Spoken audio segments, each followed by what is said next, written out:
रात के 2:30 बज रहे थे। मैं अपने 20 साल के देवर आर्यन के कमरे के दरवाजे पर खड़ी थी। मेरे बदन पर एक भीगी हुई पतली सी साड़ी थी जो मेरे शरीर से किसी दूसरी खाल की तरह चिपकी हुई थी। मेरे बाल खुले थे और उनसे पानी टपक कर मेरी कमर पर गिर रहा था। जो मैं करने जा रही थी वो पाप था, घोर पाप। लेकिन मेरे पास अब और कोई रास्ता नहीं बचा था। मैंने धीरे से दरवाजा धकेला। पुरानी सांकल ने एक हल्की सी आवाज की। सामने चारपाई पर आर्यन सो रहा था, बेखबर, मासूम। उसने चादर ओढ़ रखी थी। मैं दबे पांव अंदर गई और दरवाजे की कुंडी लगा दी। अंधेरे में मेरी सांसों की आवाज मुझे खुद सुनाई दे रही थी। मैं धीरे धीरे उसकी चारपाई की तरफ बढ़ी। मैं उसके सिरहाने बैठ गई। मैंने अपना कांपता हुआ हाथ उसके चेहरे के करीब किया। उसकी गर्म सांसें मेरी हथेली पर लग रही थीं। उस गर्मी ने मेरे ठंडे पड़े शरीर में एक अजीब सी आग लगा दी। मैंने अपनी साड़ी का पल्लू गिरा दिया।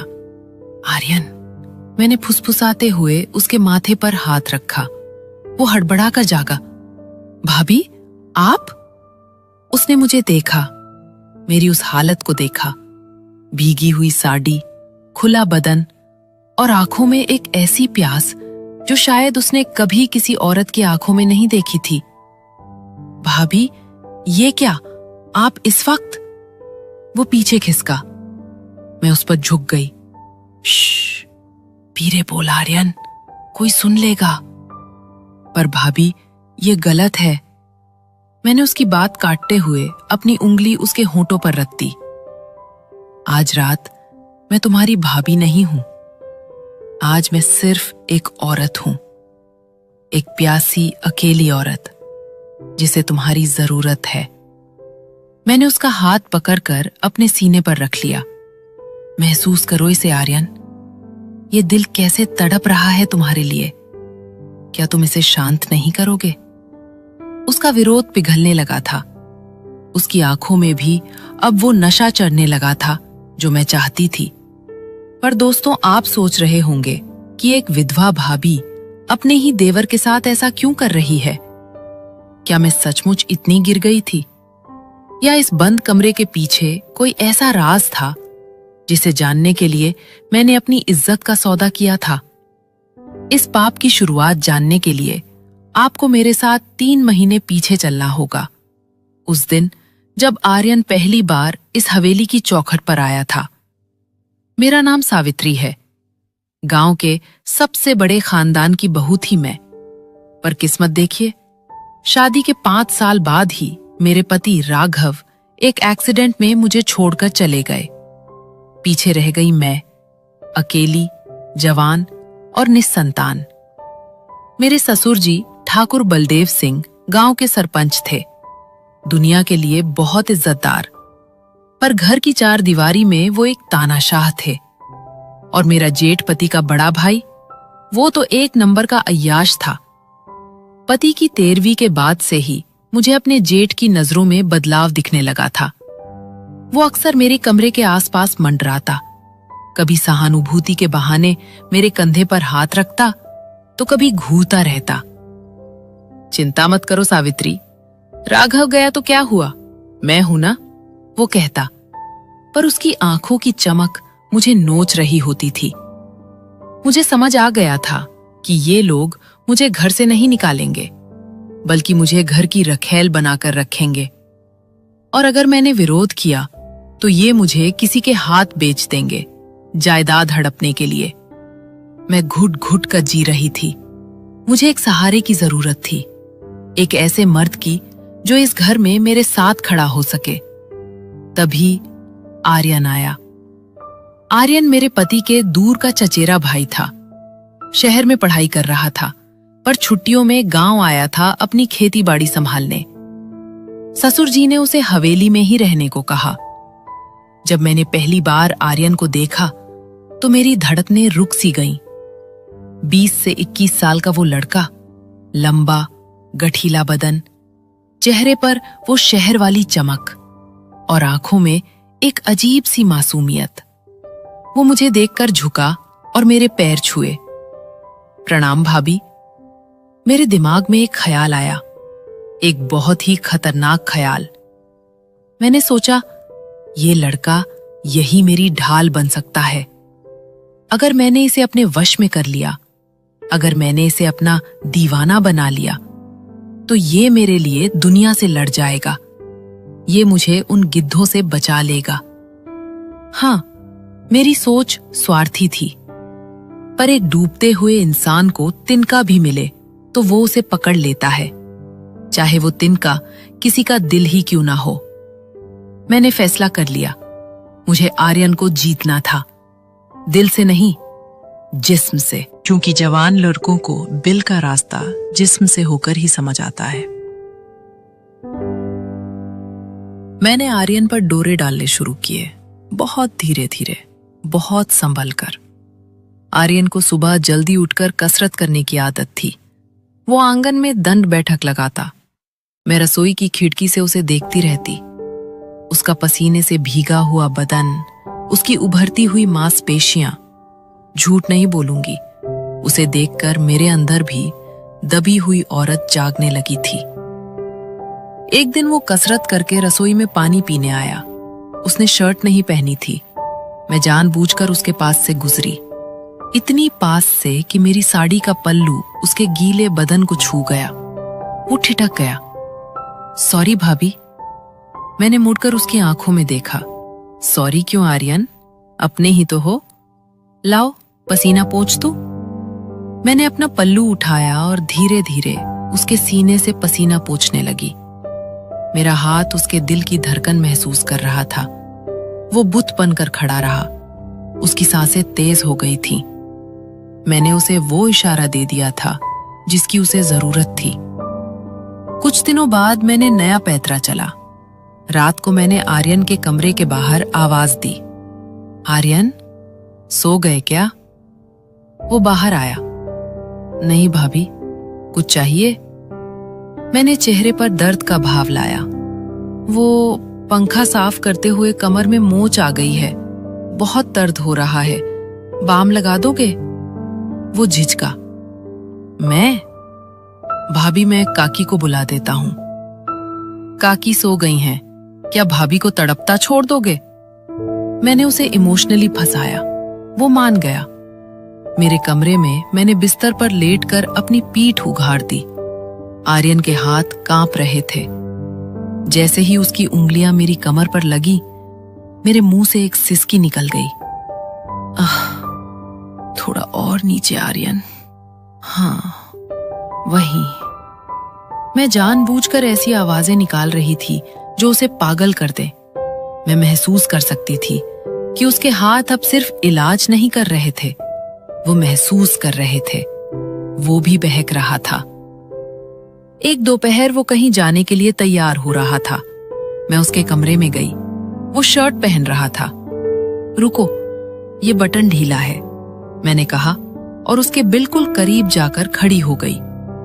मैं सुई धागा लेकर उसकी शर्ट का बटन टाकने लगी। मेरा चेहरा उसके सीने से बस 2 इंच दूर था। मैंने जानबूझकर सुई चुभा दी। आह! वो चौंका। उफ, लग गई। मैंने तुरंत उसके सीने पर जहां सुई लगी थी अपने होंठ रख दिए, जैसे बच्चों को चोट लगने पर चूमते हैं। पर वो बच्चा नहीं था। उस एक चुंबन ने वहां बिजली गिरा दी। आर्यन ने मेरी कमर पकड़ ली। हम दोनों की नजरें मिली। उस पल अगर कोई आ न जाता तो शायद सब कुछ वहीं हो जाता। मैं उसे धीरे धीरे उस कगार पर ला रही थी जहां वो मेरे लिए सही गलत सब भूल जाए। मुझे उसे इतना पागल करना था कि वो मेरे बिना जी न सके। दोस्तों, मैं जानती हूं जो मैं कर रही थी वो गलत था, पर मेरे हालात मुझे मजबूर कर रहे थे। अगर आप मेरी जगह होते तो क्या करते? इस कहानी को एक लाइक करके मुझे बताइए कि आप मेरे दर्द को समझ रहे हैं। और फिर वो रात आई, तूफानी रात। उस शाम मुझे पता चला कि मेरे ससुर जी ने मेरी शादी गांव के एक 55 साल के शराबी विधुर बहुत सारी जमीन देने को तैयार था। मेरे पास वक्त नहीं था। मुझे आज रात ही आर्यन को अपना बनाना था, ताकि कल जब वो लोग फैसला सुनाएं तो आर्यन खड़ा होकर कह सके कि सावित्री मेरी है। मैं बारिश में भीगती हुई उसके कमरे में गई, जैसे शुरुआत में बताया था। मैं उसके बिस्तर पर थी। आर्यन पूरी तरह पिघल चुका था।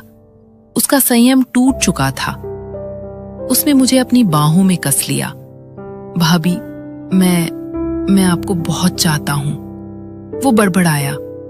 उसने मुझे बिस्तर पर लिटा दिया। वो मेरे ऊपर झुक गया। उसकी सांसें, उसकी गर्मी, सब कुछ मुझे घेर रहा था। मुझे जीतना था। मुझे बस एक बार उसके साथ ये रिश्ता बनाना था, फिर वो मेरा गुलाम हो जाता।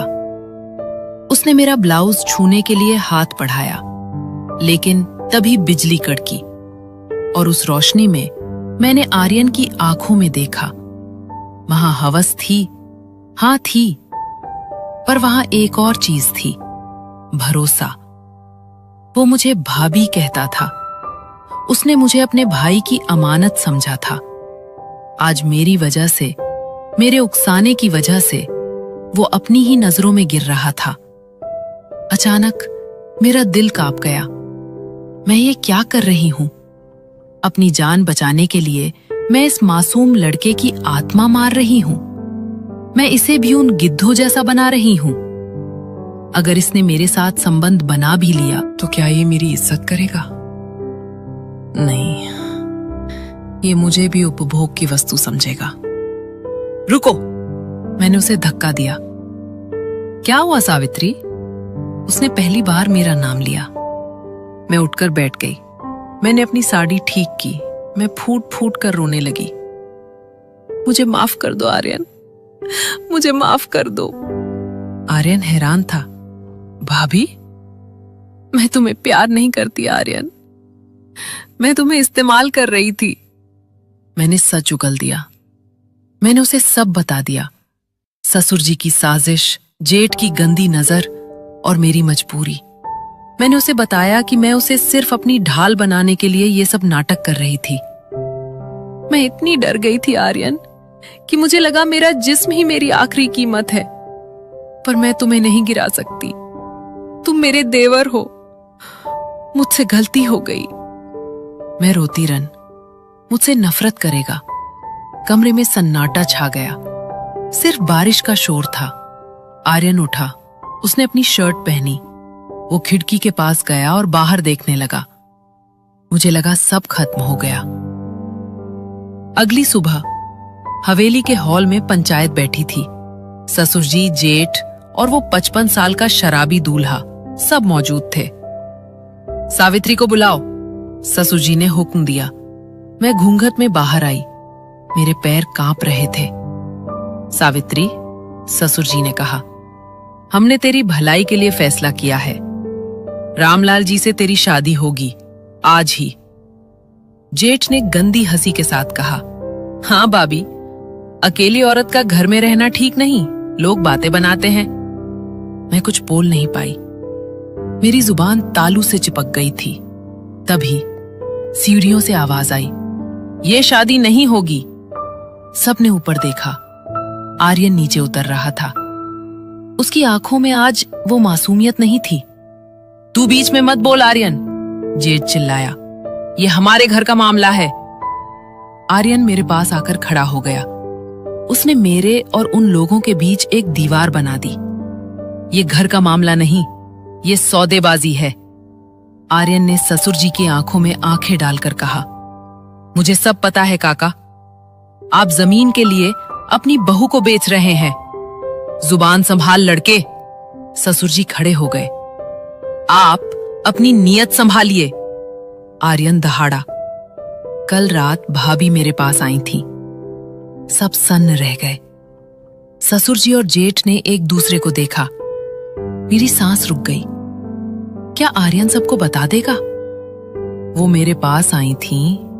आर्यन ने मेरी तरफ देखा। उसकी आंखों में सिर्फ सम्मान था, ये कहने कि वो डर रही हैं। वो आप लोगों से डर रही हैं। सुन लीजिए सब लोग, राघव भैया नहीं है तो क्या हुआ, मैं हूं, और जब तक मैं जिंदा हूं इस घर की इज्जत पर कोई मैली नजर नहीं डाल सकता, ना बाहर का कोई और ना ही घर का कोई। पूरे हॉल में सन्नाटा छा गया। मेरी सांसें रुक गईं। मैंने आर्यन को देखा। तू होता कौन है? ससुरजी दहाड़े। ये हमारे घर की बेवा है। बेवा नहीं। आर्यन ने मेरी तरफ देखा। उसकी आंखों में एक नशा था, एक अधिकार था। ये मेरी होने वाली पत्नी है। आर्यन ने पंचायत की तरफ देखकर कहा। राघव भैया मेरे सगे भाई नहीं थे, पर सावित्री जी मेरे दिल के बहुत करीब है। मैं इन्हें इस नट में सड़ने के लिए नहीं छोड़ सकता। मैं आर्यन सिंह पूरे होशो हवास में सावित्री जी को अपनी पत्नी स्वीकार करता हूं। आर्यन ने कहा।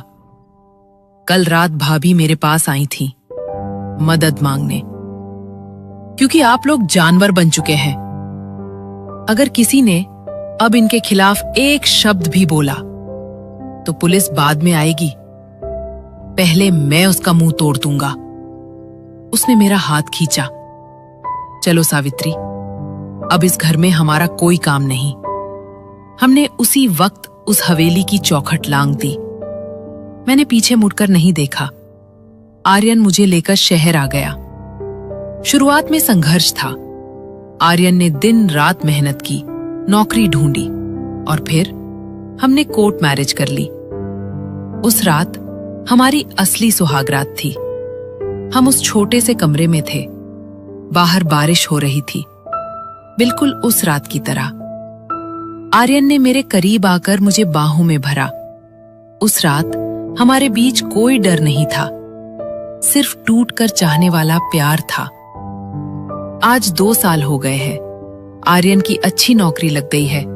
हमने एक प्यारा सा फ्लैट ले लिया है और हमारी खुशियों को पूरा करने के लिए हमारी गोद में एक नन्ही जान है, हमारा बेटा अंश। कभी कभी जब आर्यन ऑफिस से आता है तो मैं रसोई में होती हूँ। वो पीछे से आकर मुझे वैसे ही जकड़ लेता है। क्या कर रहे हो? मुन्ना जाग जाएगा। मैं कहती हूँ जागने दो, उसे भी पता चले उसका बाप उसकी माँ को कितना प्यार करता है। वो मेरी गर्दन पर किस करते हुए कहता है, हमारा प्यार आज भी उतना ही गहरा और मसालेदार है। ससुराल वाले अपनी जमीन जायदाद के झगड़ों में ही खत्म हो गए और मैं अपने इस छोटे से स्वर्ग में राज कर रही हूँ। मैंने आर्यन को अपनी ढाल बनाने के लिए चुना था, पर भगवान ने उसे मेरा हमसफर बना दिया। दोस्तों, प्यार उम्र या रिश्ते का मोहताज नहीं होता। आर्यन ने साबित कर दिया कि एक सच्चा मर्द वो है जो औरत का हाथ थामे तो उसे कभी छोड़े नहीं।